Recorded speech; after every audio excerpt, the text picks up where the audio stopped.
Hello, this is wmpyr. This is a video response to somebody that sent me a video of themselves working out, and I'm here to give some pointers, some advice. Okay, so it really came down to three things that I noticed that I think can help improve you. So yeah, let me get started right away. So number one, is, you were putting your hand here. That's good. Okay, so when you start off, you don't want to be having your arm just dangling, not paying attention to it. So it's important to keep your hand here. You did that very well. The next one was in your strikes. You want to be practicing these large strikes like so, okay? Because it'll teach you the proper body mechanics. So that's important. The next one is also, these are slashes, okay? These large swinging strikes, that you're doing are essentially slashes, right?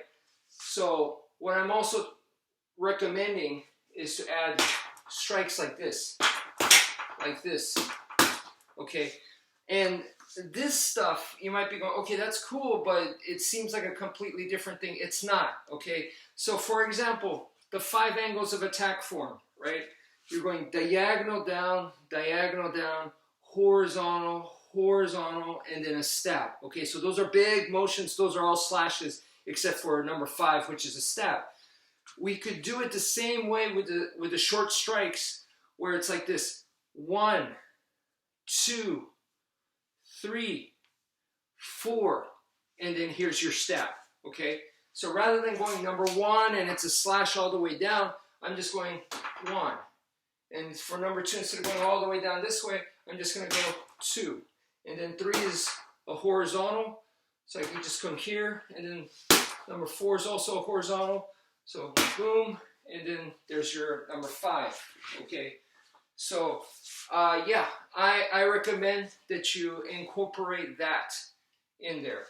Okay, so for the next pointer, also has to do with the angles of attack. If you study the angles of attack, that's where your combos come from, okay? And what I'm noticing right now is when you're making your attacks, it's kind of 1, 2, 3, 4, and 5. You're attacking basically one attack at a time. Even if you're connecting your attacks, they're really not combos yet, okay? So when you do combos, they're going to be a lot more connected, and once again, they come from your angles of attack. So, for example, the same diagonal, horizontal, and then stab. You could do this for sure, and that's a 5-hit combo, or you could take bits and pieces out of it. So if you take bits and pieces, it's a diagonal, horizontal. So it's a 1, 2, 3, just like that. Like this. You're moving around here, and you go right there. And then you could also go right, left, stab, okay? So that's right, left, and stab, which is your number 3, number 4, and number 5. Like I said, I'm taking bits and pieces out. You can put them in any order you want, but that's how you start creating your combos in there. So I guess what I'm trying to say is I'm in a very confined space here, so it's difficult to show, but kind of the way that I saw in the video, the way you're doing your attacks, boxing-wise, would be like someone who throws the punches like someone like that, where it's one punch at a time, versus someone that's going to go like that, right? And then moving and go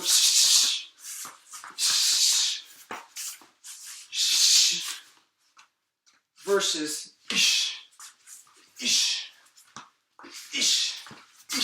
See, those are all one at a time.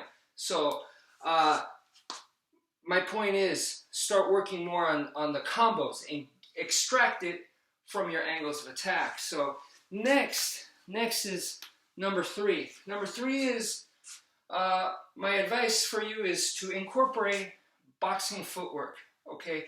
So boxing footwork, to me, boxing goes very, very close. It works very well with Filipino martial arts, with Eskrima Kali arnis. And when you could go very, very deep into Filipino martial arts footwork. Same with boxing.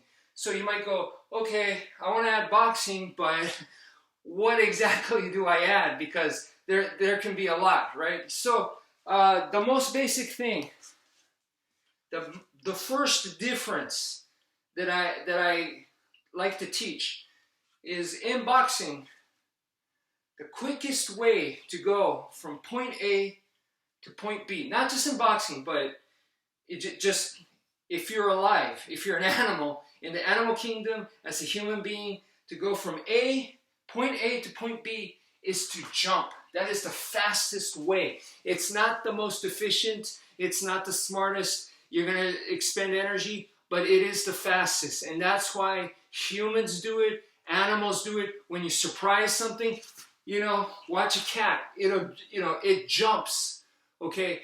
So when you get surprised, startled, we have that built in, okay? So jumping is the fastest way. So what we're going to do here is we're going to incorporate that into your normal footwork. So let me demonstrate here with just empty hand, but as you're throwing your shots here, it's not just step and punch,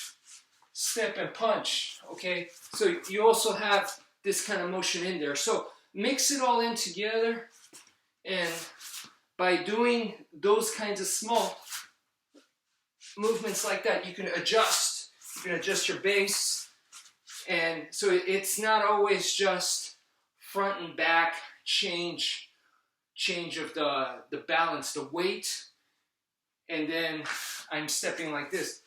It's like, you see, the whole thing just moved, okay, boom, and it's like, whoa, what's going on, you know? So that also will come into play, and if you incorporate that kind of footwork, I believe it'll make your footwork more realistic, and it should make things better for you. So those are the 3 pointers. Thank you for viewing, and take care, folks.